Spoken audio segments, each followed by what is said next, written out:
Can I get a woo woo? Can I get a woo woo? I love that spirit. I love that spirit. Okay. Please just all loosen up. I guess it will make our life easier as well as the panel. Be much more comfortable in what they're going to be presenting. So my name is Amadi, and my co-host, my colleague today is Priscilla. Yes, my name is Priscilla. I'm actually Priscilla. I'm a civil engineer and estimator. I'm into customer service, I'm into finance, I'm into fintech, I'm into all of that. All right. And I think without further ado, I'd like to present our founder of your 24/3 Pro Network, Bob. Can we please have a round of applause, please, guys? First of all, I would like to thank each and every one of you for making the efforts to be with us today to attend this networking event. And the one element that could actually be hard is that when you're starting, it's difficult to know what will be the journey ahead. But the effort that you continue to put and the relentlessness that you actually might have is the element that's going to produce results. And for those that did physics, I think even in chemistry, they say for every action there's a reaction. And sometimes you do not necessarily know what will be the reaction that you're going to receive. But as a Entrepreneur Network, what we believe is planting seeds of change. If I want to give a bit of an introduction of the Entrepreneur Network, we are a non-profit organization that has created a platform for networking, collaboration, for discussing open and having important conversation that can assist with the development of our community. So what happened is that we had realized that within our community, there was about more or less 3 problems that we identified as part of our problem statement. There's minimal networking, there's minimal collaboration, and there's lack of trust. And this thing over time has made it almost impossible for us to start working together as a community. And in the world that we're living in today, the strength of a community is in its people. The people are the biggest asset of a community or an organization. And we told ourselves that if we can try to do an effort to start changing, to work towards a paradigm shift within a community, that will be the seed of change that we'll be able to plant. And one of the activities that we actually do, because we believe that knowledge is power, it is important for us to be able to share as much knowledge as possible among us so that it could actually start to produce results within the community. And the reality is that in many cases, despite that there are people that are trying to do businesses, sometimes in many cases we have that issue where we are not formalizing our businesses enough. Or when we start our businesses, we are not starting them in such a way that it prepares us for the competitive market that is out there. You find situations where someone could be running the small business, but the person has no idea what an annual financial statement is. And the person might have been running the business for 3, 4, 5 years. The day the person actually needs to get funding, goes and asks for a bank or whichever donor, the person finds themselves without any elements that they can actually show and prove that they have been doing business, that they have put in place processes that allows them to show that, okay, this is what we're doing, this is the revenue that we're having, this is how much we're spending, and this is where we're spending this money. So it's all of those small things that are required to get small businesses investors ready, that are required to get us as a community to elevate the way we conduct business, are the things that we're trying to bring people who have knowledge to come and share so that could benefit us as a community in general. We'll be able to engage a little bit more, but I would like to really thank you from the bottom of my heart. Thank the speaker that have been able to join us today, and we hope that we're going to have a fruitful afternoon. Thank you. Without any delay, I would like to invite. This gentleman has been into this field for 13 years, right? Software development, he's into IT here and business development. Guys, we're bringing you someone who has been into this game for 13 years. He's gonna give us a brief speech and make us knowledgeable, please. Mr. Sage. So first, thank you very much. I want to thank the organizers for inviting me. I'm going to talk about networking and community efforts as growth elements. So first, my name is Serge, like Amani introduced me. My name is Serge. In my definition, you are all business people, and I'll tell you why. A business generally is called a business because they're selling a service or a product. Am I right? You agree with me? Yes. Now, when you have a job, you are selling your services to your company. Do you agree with that statement? Yeah. I mean, why do you get paid? You get paid for your time and your skills. So in a sense, you are selling your services to your company. So that makes you a business. So you can see that all of us here are business people. The reason I'm starting with this is because many times when we talk about networking, people go like, oh yeah, networking is for business people, networking is for the elite. So now that you've discovered that you are a business person, so this is for you. Can we agree on that? I agree. So we're talking networking and it's for all of us because we are all business people. Some of us sell our services to our bosses, some of us sell our services to other people, business to business or business to consumer.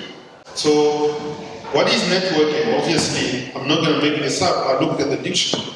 So the Oxford Dictionary defines networking as the action or process of interacting with others to exchange information and develop professional or social contacts. Did you get that? I want to read it again. This is the Oxford Dictionary. Oxford is British, right? They make this thing called English. So I'm reading there. Networking is the action or process of interacting with others to exchange information and develop professional or social contacts. This means in networking, there is interaction, right? And these interactions have the purpose of exchanging or developing. So we can immediately see that networking comes with benefits. It's like, you know, these friendships with benefits. Networking is like that. You know, there is the exchange, meaning you don't come into a networking empty-handed. You, by interacting with other people, you exchange what you have for whatever they have. And that results in development. So during this networking process, when you come to interact with people that you have common interest with, this can lead to the formation of communities. I don't know if you guys are following my logic. When you're networking, you're interacting with people, you're exchanging ideas, whatever you do. You can form friendships, you can form acquaintances, but also when you realize that you have common interests, that can result in the formation or creation of communities. So, but what is a community? Let's go to the British people again. They made this thing. Community, the Oxford Dictionary defines it as a group of people living in the same place or having a particular characteristic in common, also defined as the condition of sharing or having certain attitudes and interests in common.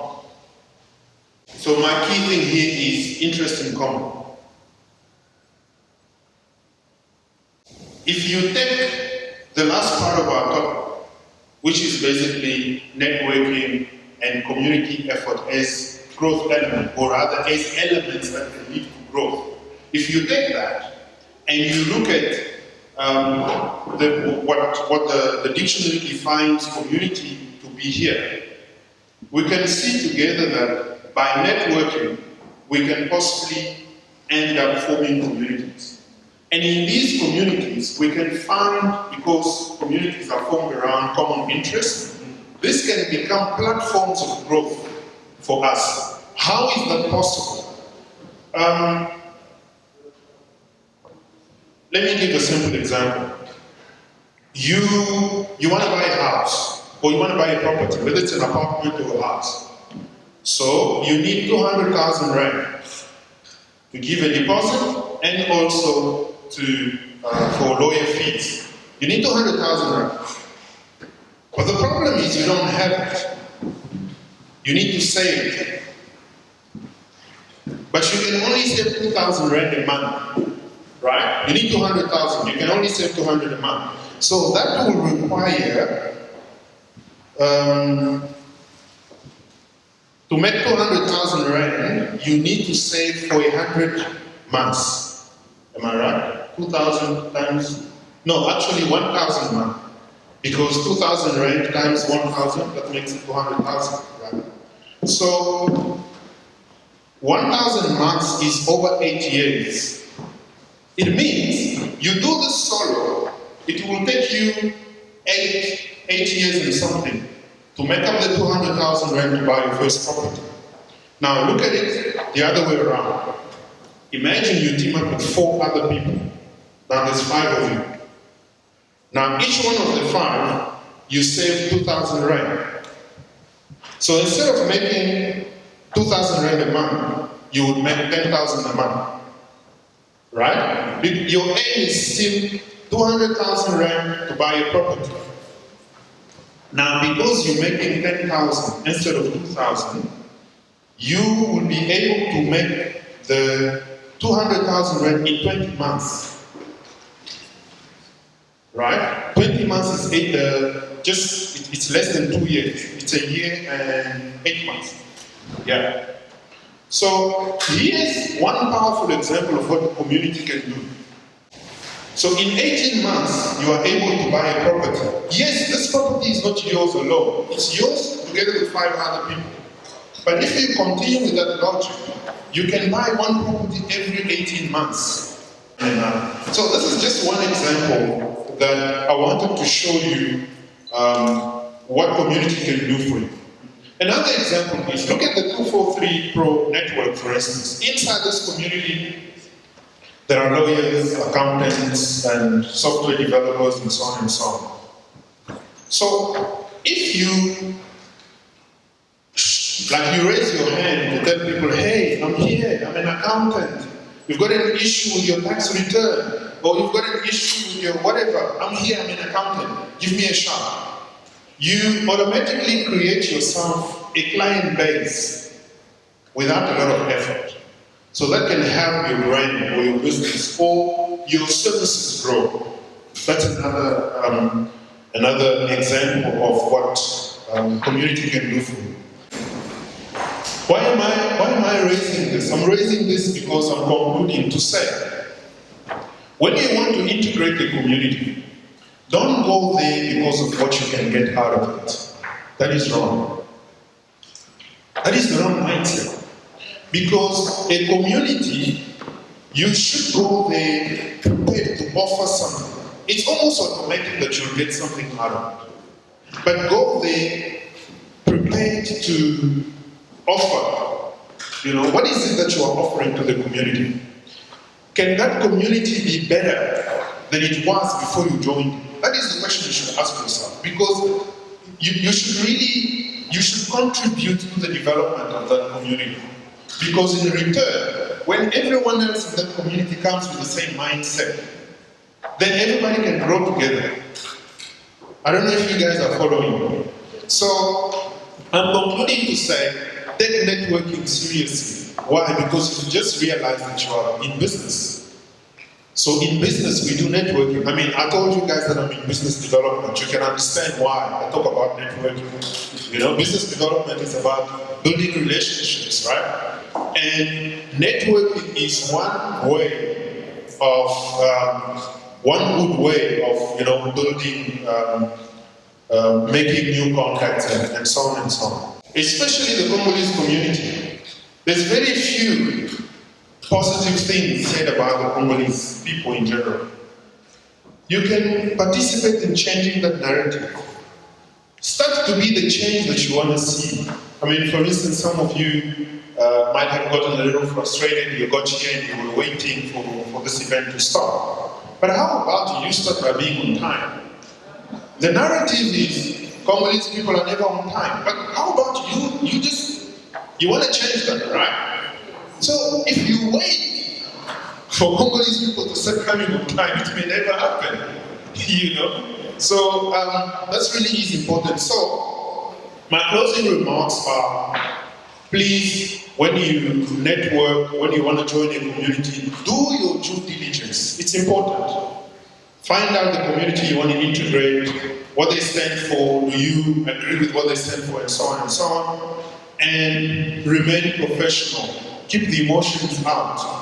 Don't be overly emotional in business dealings. And if you get to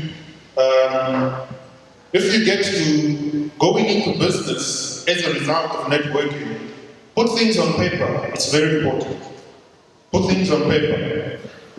Okay, so on that note, thank you very much to the organizers and all of you who are here. Thank you. Touch base on specific definitions of which we have to learn, which is community as well as networking.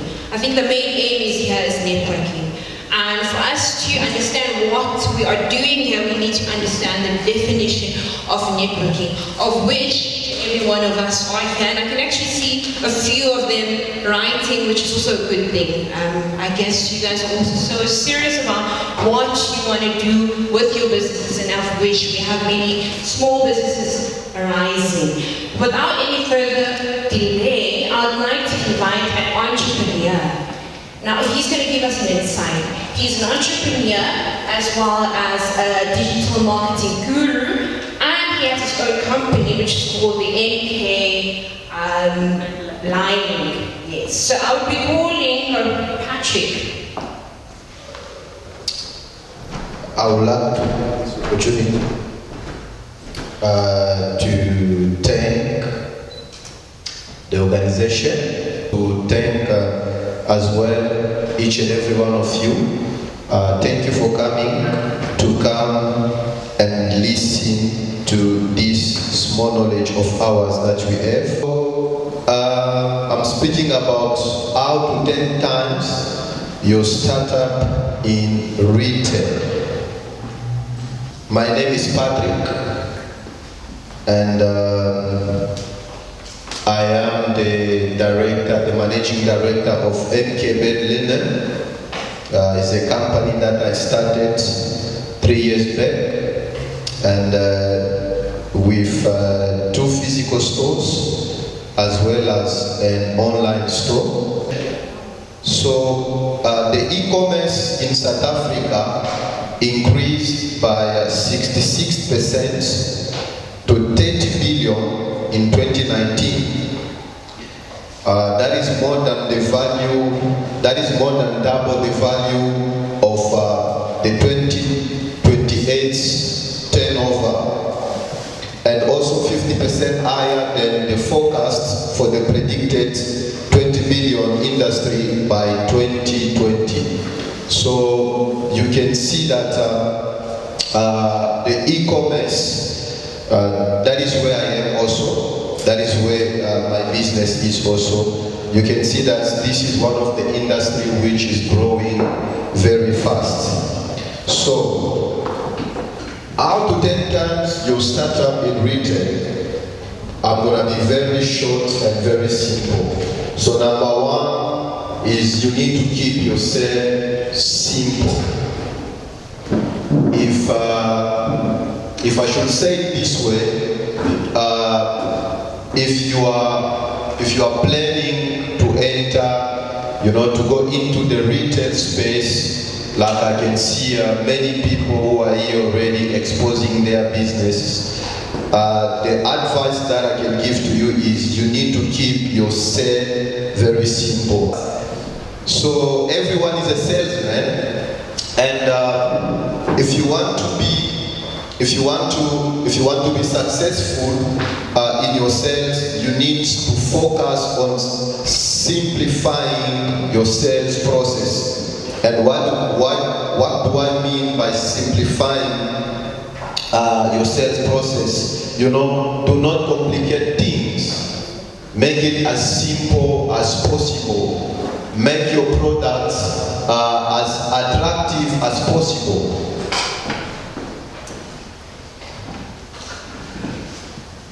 So, sales, it is about finding the person who can buy and the person who has the power to decide. The person who is interested. Then you have to approach them with an offer, and always remember to keep it very simple. And this can only be possible if you also have the knowledge of your product. It's very important that you know your product by heart. It's very important that you are very acquainted with what you are selling. And number two, it is all about prospects. Many people, they don't make it in retails because they do not know how to pay attention, to give full attention to the customers.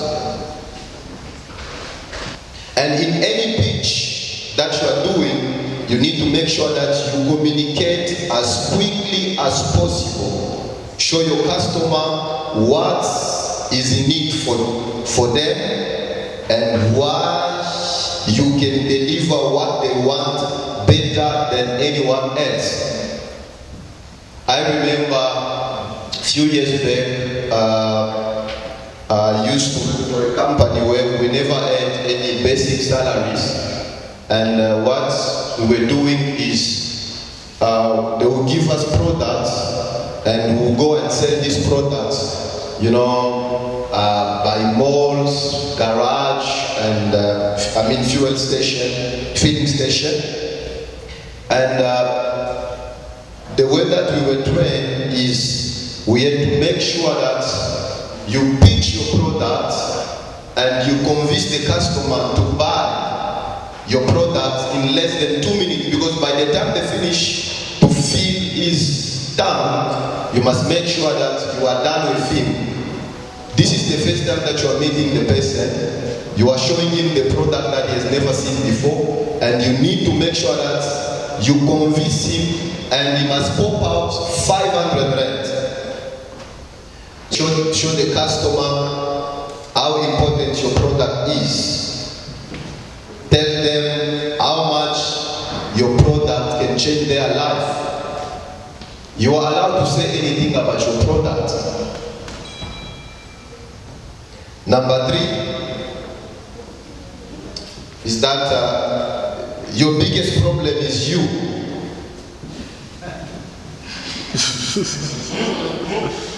And what do I mean by your biggest problem is you?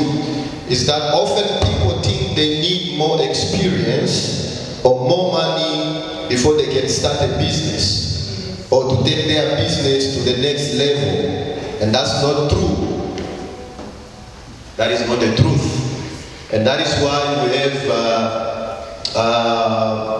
a meeting like this, that we need to help one another to understand. I remember very well when I started my business, I never had a lot of money.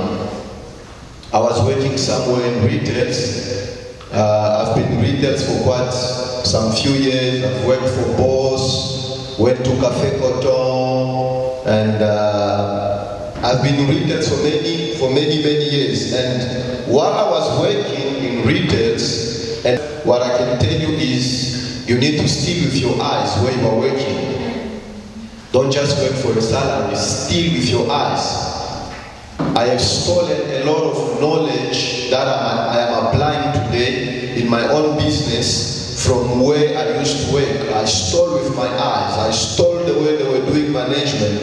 I stole the way they were doing, they were buying stock. I stole many things, not with my hands, but with my eyes. Don't steal with your hands. You must steal with your eyes. So, the biggest problem is you. It's not because you lack money or you lack experience. No. It's that the problem is that you are too scared. The problem is not money. With the little that you have, if you know where you want to go and what you want to do, especially if you want to enter into the e-commerce business, it's very easy these days than you can even imagine. Do you know that with e-commerce you can actually make money out of people without even having capital?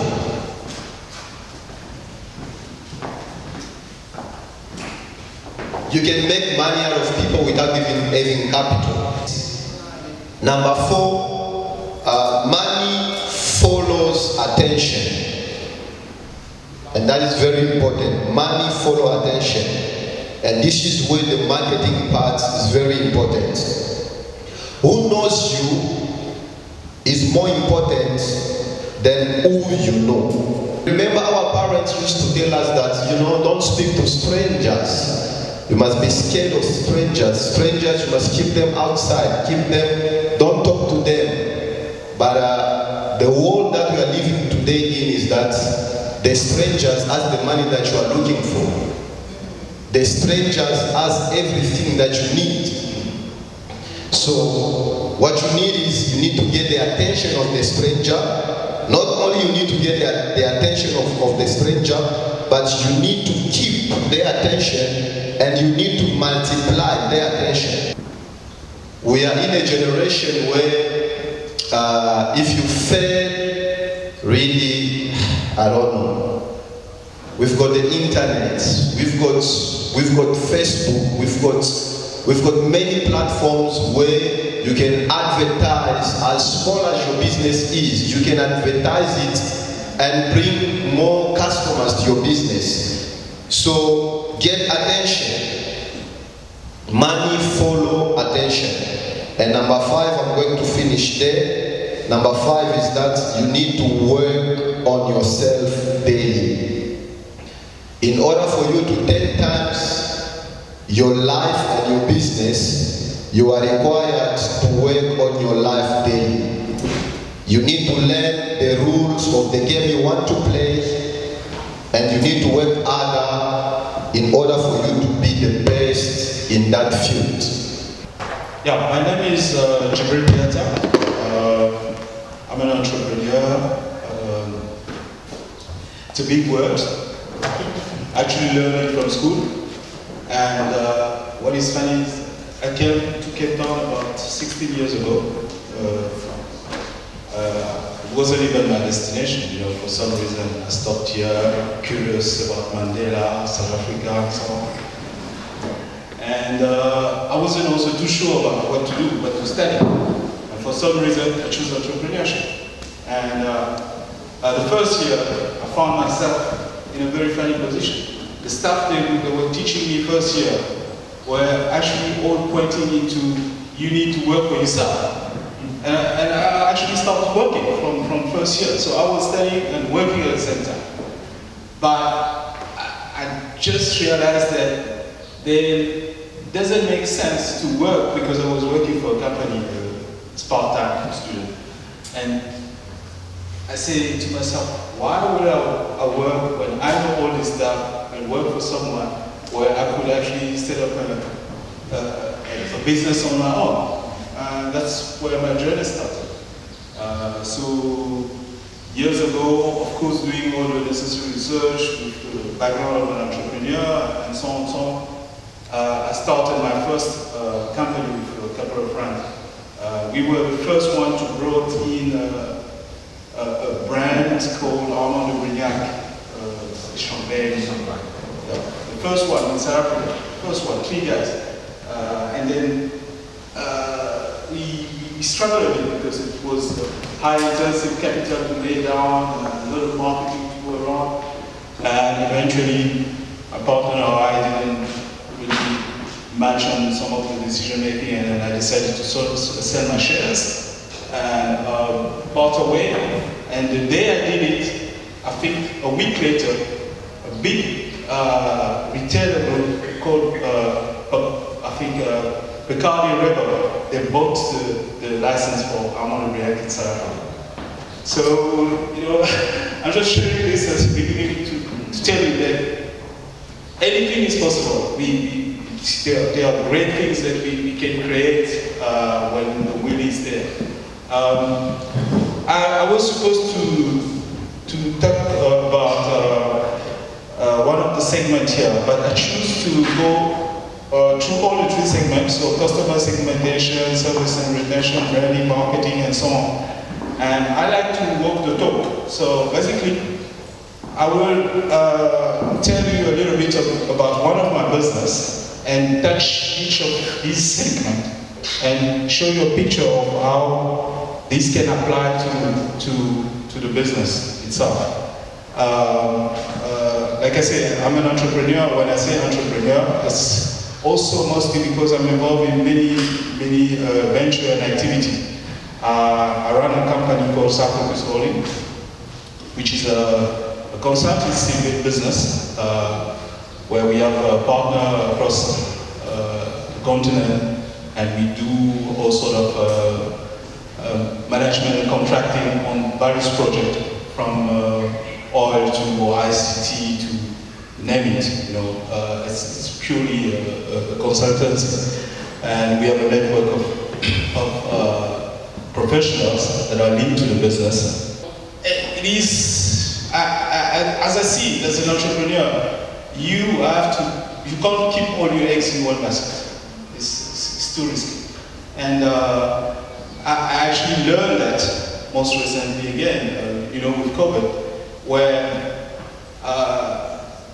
I think almost 3/4 of the activity that I've mentioned here were going down, and it's 2 or 3 of them that kept me alive. So you have to put many lines in the water, because you never know which one will take on. that's the thinking. So the business I want to share with you in terms of portraying the different segment that we're talking about is Good Harvest Market. Good Harvest Market is it's actually a buying house. It's a trading company that I launched in 2018. And what we do basically is that we source product for consumer goods, mostly food product, from various suppliers around South Africa, and then we trade them on the continent or even in the rest of other continents, And when I entered that market, I saw that I needed to focus, and this is to speak about the customer segmentation part of it. So I couldn't really do what the existing exporter were doing, because they had not only the means to source more product than me, the capital, and they also had existing big customers, for instance, in Europe. To give you an idea, one of the, in terms of fruit trade in South Africa, one of the biggest market for them is the UK supermarket and the German supermarket. So they have existing exclusivity agreement with some of these supermarkets that if you're a new entrant, it's difficult for you to crack the market. So you then need to think out of the box come up with getting a new customer. So from my observation, I knew for the goal that I needed to create my own market, and then my focus then was not to just pursue the same route as them, it was to focus on the African market. And so I shifted Gold Harvest Market to be the main supplier for only the African importers. And then I start networking with these importers, knowing them, attending trade shows where I could meet, with some of the guys that were in the food industry and catering and so on. So you need to really know who are your customers, where you want to, where you can make an impact. Just not follow what everybody is doing already. So that was the difference for me, and my focus was there. And then obviously one of the key requirements for this type of business when you're in export is you need to have all your paperwork in place. You can't. It's such a complicated industry that you grow if you do not apply these basics in your business. I know people think that it's a costly, there's a cost to it, it's tricky and it's time consuming, but you need to lay the foundation properly so that it's enable growth. Serge mentioned something, if you want to have access to funding, for instance, and your business is not structured properly, and your business is not legal or for some reason you don't have proper reports, you can't really make it. So, yeah, being kind of innovative in the way you interact with your clients, going the extra mile as well for we talking about services and business retention and so on. The first time, they were an interesting market for us, which is Nigeria, 200 million people. And some of the clients there, some of the importers were struggling to get product from South Africa. And one of the challenges that they had back then was they didn't have cold chain to keep the product. Because remember, this is perishable, it's fruit and so on. So I came up with an idea, which was kind of obvious, to sell them refrigerated containers with the product. So instead of just them offloading the container, they could use the container also as a cold room so that they could keep the product for longer. And so what I did is I outsourced the container for them. I made sure that they have a spare part for it, and I shipped the container to them, and they were so happy, and suddenly the business started booming, and my orders also increased because they could have a proper cold room in place for less of the cost that they would have spent on building a brand new cold store. So. And then you also then, because you provide extras, you go the extra mile for the customer. They are willing they're part of supporting your business. They become loyal based on that. So these are just a few things that I wanted to share with you. The last one that I want to really, for those who want to be in business, one of the tools that I've usually use, it's called Business Canvas.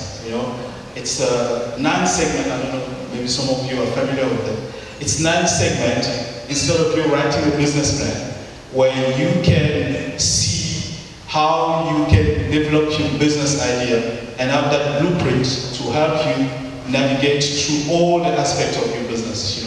Touches who are your key partners, who's your market, what are the channels that you can use to sell your product, and so on. What is the costing? And it's a very simple model that you can use. And I think it's very practical. During the Q&A, I can share with you some of this information. And yeah, that's what I have to say. Thank you. This last man. Please, guys, do not hesitate to come across, to come to work online. It's cheap, guys. I promise you, cheap. You don't have to come to go to work late to be there, or you don't have to. You just sit there, you do your transaction, and sometimes I'm always calling. All right, guys, please, let's give it for Rachel Bachala.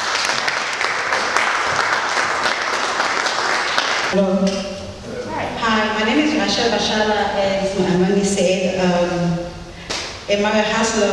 Definitely. I started hustling in high school.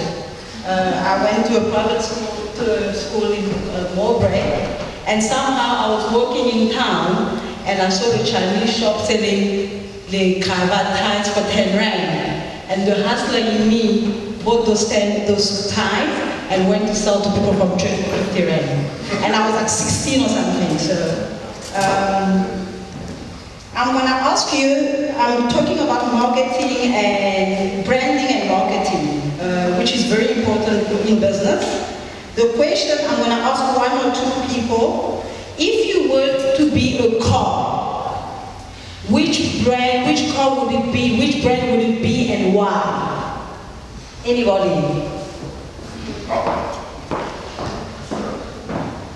Mercedes. Of course. Why? Because there's Mercedes and there's other cars.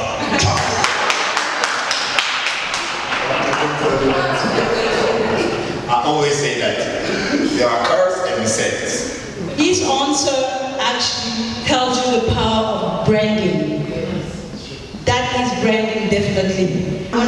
Branding, the definition of branding is a process of communication, unique selling proposition differentiating you, the product to your competitors. So basically, we all know marketing. Marketing, that's how you sell your product.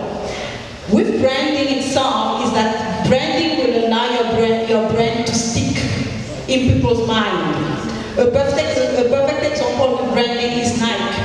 When you see a tick, they don't have to tell you anything. You know that's Nike, and it means you have to work, exercise, eating healthy, being active, and that's the power of branding. And the first steps of branding will be, you need to determine your target audience, position your product and business, define your company personality, and choosing the logo and the slogan.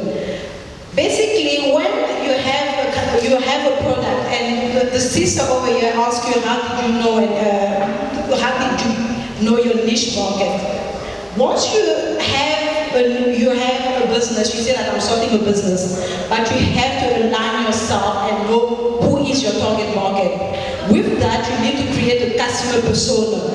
A customer persona, you'll see almost like a phone. Samsung will have Samsung i20. The advert will be a student going to varsity, having a party, and all of that. 2 years later, they will release Samsung i25.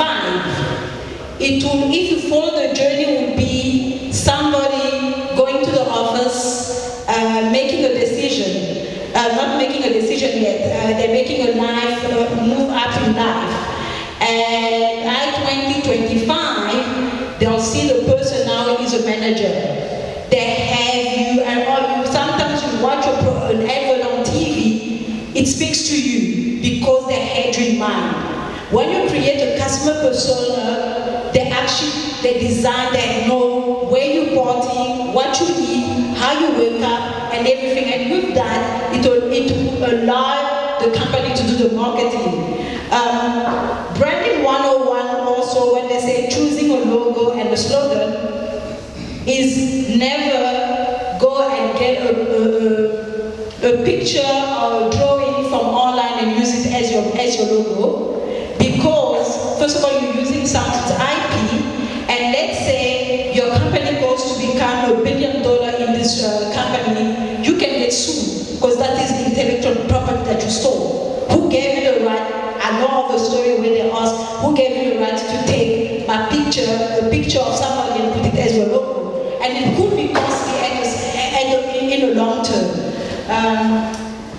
positioning your business and your product, it's almost like when they say nothing is expensive, you just want the target market.